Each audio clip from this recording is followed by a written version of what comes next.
कि डिस्टेंस हो गया है। डिस्टेंस वो हो मेरे गया है, हाँ। आ रहे हैं, वो मेरी बात में इतना रुचि नहीं लेते हैं। सेम पति को भी ऐसे ही लगता है। हाँ हाँ हाँ।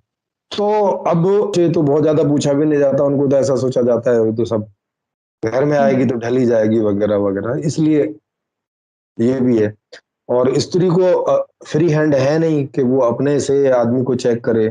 आदमी सोचता है कि ठीक है, मुझे तो एक सेक्स टॉय चाहिए, या जो मेरे कहने में चले वो चाहिए, ऐसा ऐसा कुछ सोचता है। तो अभी ये कॉन्सेप्ट ही नहीं है समाज में, कहीं पर भी नहीं है, यही नहीं बाहर भी नहीं है। बाहर तो थोड़ा फ्रीडम भी है, तब भी ये कॉन्सेप्ट नहीं है, इसीलिए वहां पे इतने सारे तलाक और इतने सारे सब होता रहता है। हम्म।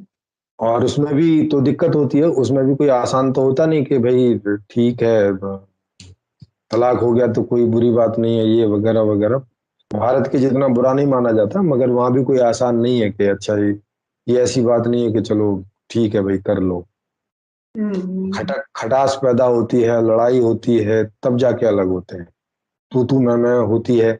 अगर ये कॉन्सेप्ट उन्हें समझ में आ जाए कि भाई मैचिंग के बिना आपस में मजा नहीं आता, तो अगर उनको मजा नहीं आ रहा है, मैचिंग नहीं हो रही है, तो फ्रेंडली अलग हो जाएंगे ना, इस बात को समझते हुए कि भाई इसमें मेरी भी गलती नहीं है, तुम्हारी भी गलती नहीं है, इसमें बस मैचिंग नहीं है हमारी, तो कोई मतलब नहीं है एक दूसरे के साथ रहने का, या हमारी तुम्हारी केवल इन दो तीन चीजों में, चार चीजों में, पांच चीजों में मैचिंग है, इसके लिए हम एक दूसरे के साथ जब ऐसी कोई बात हो तो उसके लिए एंजॉय करते रह सकते हैं।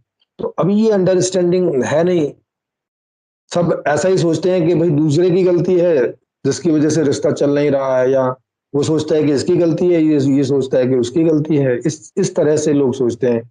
और जो थर्ड पर्सन है वो सोचते हैं कि दोनों में या तो दोनों की गलती है, या तो इसकी गलती है, या तो उसकी गलती, जबकि गलती तो किसी की भी नहीं है भाई, मैचिंग नहीं है तो इसमें हम क्या कर सकें। ये अपने हम्म। हाथ में चीज नहीं है ना कि हम जबरदस्ती मैचिंग बना लें।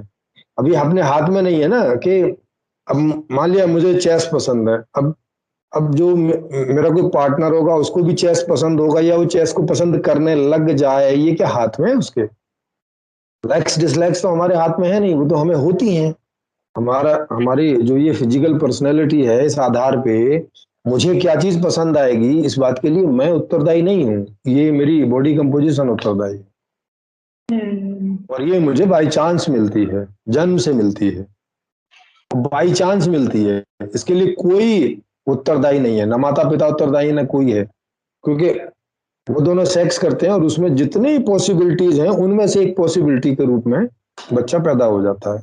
तो अब वो उस पॉसिबिलिटी के लिए ना माता पिता जिम्मेवार हैं, ना वो बच्चा जिम्मेवार है, ना कोई और जिम्मेवार है, तो ये ऐसे समझो बाई नेचर चीज आ रही है।